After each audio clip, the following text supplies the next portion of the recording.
it's Cherie Yanek, librarian at Social Current, and I'm here today to tell you about one of my favorite things in EBSCO Host, access to a database called Business Books Summary. Let's dive in and I can show you more about it and convince you why you're going to absolutely love this functionality of this database. You're going to go to Knowledge and Insight Center and scroll down to Business Research and Media Databases and click on Search EBSCO Host. Within EBSCO Host, there is one powerful database called Business Books Summary. You'll notice when you get to our landing page, it says Business Books Summaries. For ease of searching and a more attractive and accurate interface, search Business Book Summaries directly here. While you can go down here and search them in this box, I highly recommend searching this way. Why?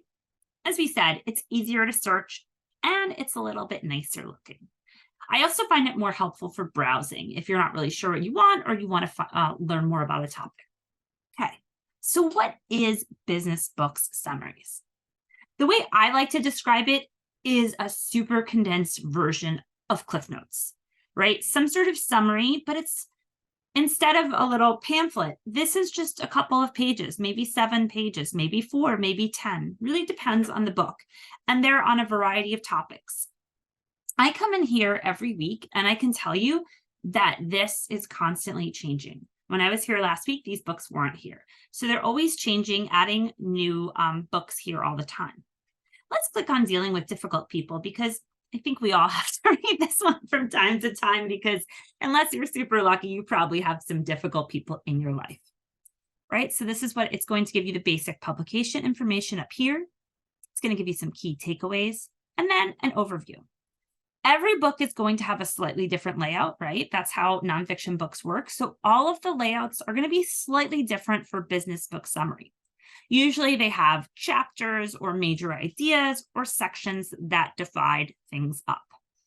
I tell people that Business Book Summaries is incredibly helpful if one, maybe you just don't have time to read a book right now or read this specific book, right? Maybe you just don't have time to read a book on this topic. So this way you can get the high level points. 2, maybe you think a lot of these books are kind of boring. Some of them honestly are, right? Some of the business topics can be kind of dry. And so you might not want to read a whole book. So this is a great alternative. And maybe you actually want to read the book, but you're trying to evaluate, should I read it? Maybe you read that blurb on the back of the book or in the book description on the publisher's website or Amazon or Goodreads, and you still can't figure out, do I want to read this? Is this going to cover things that I need to learn more about? And you'll find this to be a really helpful way to give you a taste of what the book's about and get you excited about the book, or maybe you read it and say, that's enough for me. You can see the categories over here. I like to go, a lot of times I go to the diversity books because this is a great area for, I think, for me to kind of just like scan and see what's going on.